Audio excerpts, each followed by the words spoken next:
Okay, welcome back to the channel. Full disclosure, we got really carried away without picking up the camera. Part of that's my fault. Part of it was just I was having so much fun that it was kind of cool to like work on something and not film it. But I'm gonna show you guys the quad cat. A lot has changed. It took me about a week, a little bit longer, and I got numbers for you guys. So before I show you guys this quad cab, I want to go through the numbers with y'all. All right. There you have it.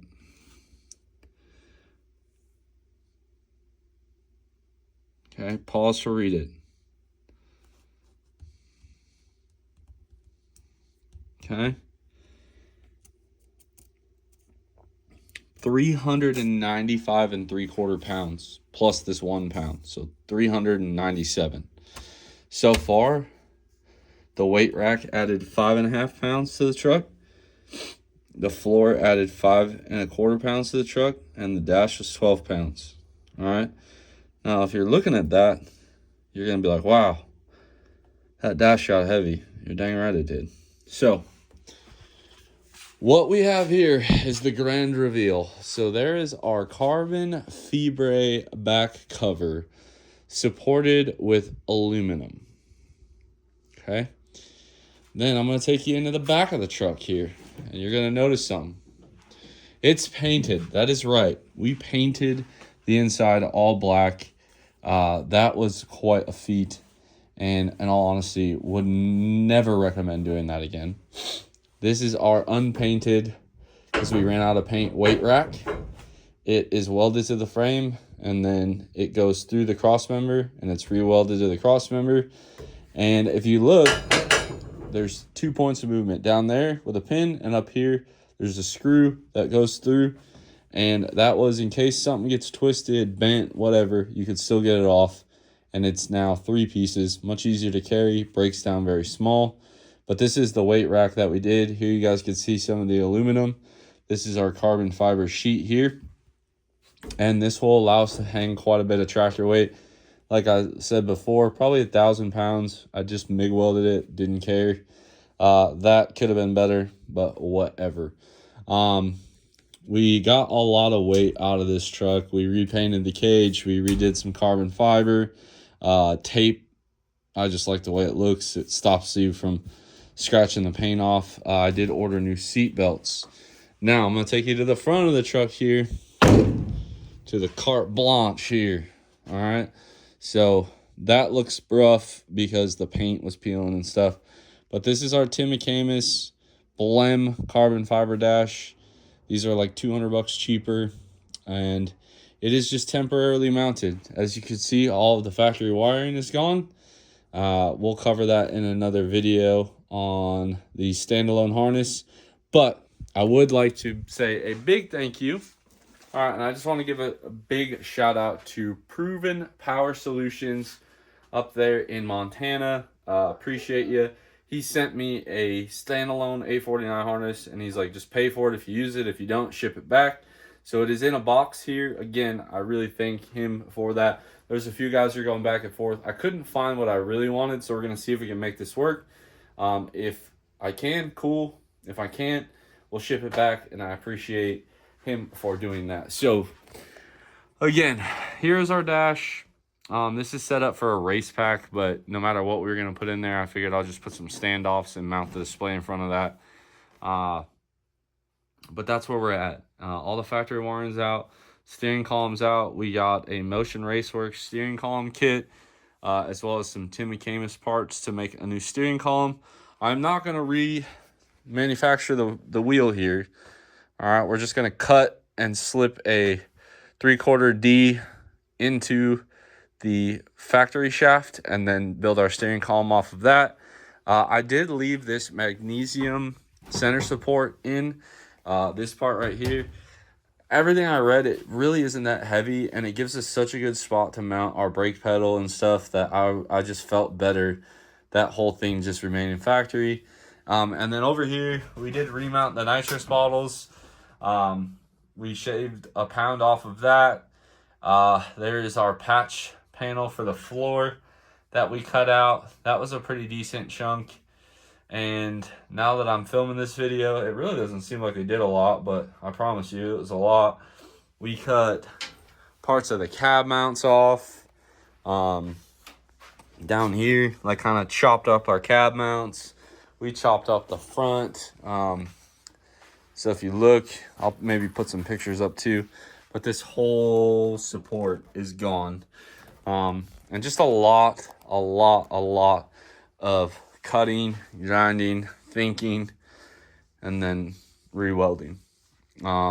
Dash took a while. We did end up adding a crossbar across here. I don't know if there seems to be a lot of gray area in that, like on a factory firewall, but it was kind of one of those things that made the dash easier to mount. It wasn't that much heavier, and that is where the weight for the dash came from. That's a 6.5 pound piece of chromoly that we welded in there, 1 5/8. It is within the NHRA rules. So if we do get somebody, like, it's there, who cares? And yeah, that is what we've been up to. I did do some more designing into if we're going to stud pull this thing, how I'm going to do it. So I'm going to get to work on that and then kind of wait for parts to show up. So I wasn't trying to leave you guys in the dark. It was a lot of work. From the painting, the dash yesterday took me like 6 hours. The floor patch, that one there wasn't too bad. Really, it was trying to figure out, like, this first one really took the longest, but we TIG welded some aluminum together, and I mean, it's pretty sturdy. Even that floor patch over there, there's a couple of aluminum like runners across the bottom.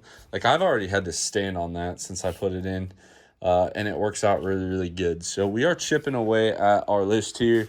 I measured the suspension forward and back. We also fixed our drive shaft loop like we were talking about, and now we can run our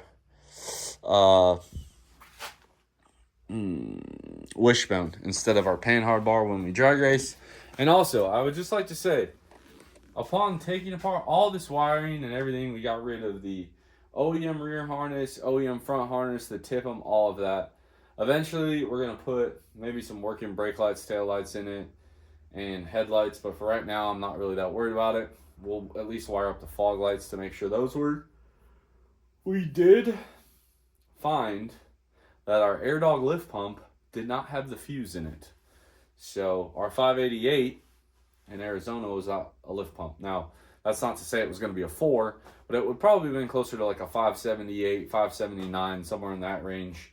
And we pulled the fuse out when we tuned it right before we went up to the drag race line. So shame on me for not looking. And yeah, got a lot of big things in play here. And like I said, I showed you guys the list here. Pause if you want to read it. I tried to be as descriptive as I could. I could not believe that dash foam was 19 pounds. That was crazy to me. Where else did we find some really strange weight? The front OEM harness with the TIPM was 14.5 pounds. That front support was 8 pounds. That's this part right in here under this fender. Accessory electrical, which is all my gauges and everything, were 13 pounds. We did the front behind the headlight support mod on the driver's side, just like we did on the passenger side before. The rear OEM harness was 4.5 pounds. We trimmed off the bump stops, as you can see here by the primer. We got those all the way trimmed out. Cab mount trim, we were able to get 6.5 pounds out of it. Miscellaneous interior, just cutting random stuff, 1.5 pounds. The steering column was 14.5 pounds, and we really made some headway. Now, we're getting to the point where there's not a lot of weight left. This power-based seat, now that we've gotten rid of everything, is useless. So I'm going to track down a manual seat bottom. I'm hoping we can lose some weight there. And just kind of trimming the fat everywhere we go. So like our nitrous bracket, we redid it, we lost a pound. Certain things like that, we'll be able to kind of rework and hopefully lose more and more weight. The other thing it's got me thinking about is like our radiator support that I made out of steel. Maybe I can make it out of aluminum, save a little bit of weight.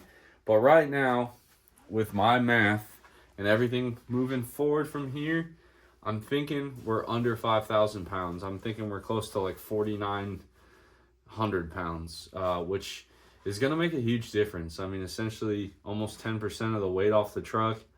What made me more comfortable with doing this, seeing how the truck reacted in Arizona with less weight on it, it really didn't seem to matter at all. Like blowing the whole truck apart, all that, putting it on the track, going from leaf springs at 6,800 pounds to 5,320 pounds of the 4-link, really didn't change an awful lot. And then that's what gave me the confidence to be like, all right, we can just keep going without any crazy test sessions, really. So, unfortunately, like we've talked about, we're not going to be able to make the dyno event, but that is happening this weekend, April 12th, St. George, Utah, Southwest Truck Fest. I don't know if I'm bringing the Duramax or the dually, but I'll be there mostly to just watch Meyer absolutely dominate. He's got a small single turbo setup, a large single turbo setup, and then big compounds, I think for fuel only is what he's shooting for. So it'll be cool to watch him and maybe catch up with some of you guys, especially because I won't really have a vehicle there. It'll be easy. I'll have my son there, and we're just going to keep pushing forward. I've kind of hit a stopping point. We're going to wait on some paint so I can paint all that and then fully mount the dash. Like, this thing's only held in by 4 bolts right now, like just the 4 corners, but these are all loose. And we ordered some Heim joints, and we're going to put a couple tabs on the cage right here. And then originally I wanted to use these tractor links because they were cheap and easy, but they're too long. But essentially there'll be a Heim right here that will allow us to stop the weights from moving around. And yeah, fun. So I apologize again for leaving you guys out in the cold. It wasn't my intention. You've just been hard at work. The other thing, we measured nitrous lines today. So one thing I didn't like about being in Arizona was I couldn't control the nitrous. I couldn't turn it on or anything from the seat. So we are going to mount the shut-off valves right here where I can reach them from the seat. We'll have hoses that come this way and come into the back of these valves. These valves will then go to that corner of the floor right there with bulkhead fittings and then feed the manifolds. And then our wastegate control. Let me turn this on. We went ahead and added bulkhead fittings to those as well. And there's a little better view of the dash. You guys can see the roll bar welded in. The Tim McCamus angled brackets made it really nice. And then I welded aluminum angle across them, and it really gave it a ton of support. I mean, like, that's not going anywhere. And once we get it all fully bolted, it'll be a lot quieter. But yeah, fun. So much fun. And going forward, I'll do my best to try and film it more. It was nice. A lot of music, a lot of late nights. But I really want this finished product to just be killer. And I think we're moving in that right direction. And we'll just keep pushing forward. So hopefully you guys like this one. Drop your comments down below. We pretty much have a freaking pro mod at this point. And I will say this to anybody that watches this video and wants to be like this: do not, I repeat, do not decide that your race vehicle is a quad cab 3rd gen, because you are going to be severely disappointed at how much more work you have to do to get your truck down to weight. For reference, Michael Brown has a single cab long bed truck that he barely put any effort into cutting a lot. He gutted the dash, put the factory dash back in. I think it's got all the carpet and stuff. He's as light as we are, and I don't have any weight left. So again, if you're going to do this, buy a Duramax frame or do a single cab long bed truck. Do not, unless you hate time, money, and your fingers, do this to a quad cab. I am a 40 pack of Sawzall blades into it. I've gone through over 20 flap wheels and probably close to 30 cutoff wheels. It got so bad I wore a respirator, so I didn't keep breathing that stuff in. But If you are like me and you don't listen to anybody, good luck. Hopefully this video serves you well. Give it a big thumbs up. Drop your comments down below. Subscribe if you're not already. And as always, I'll catch y'all on the next one.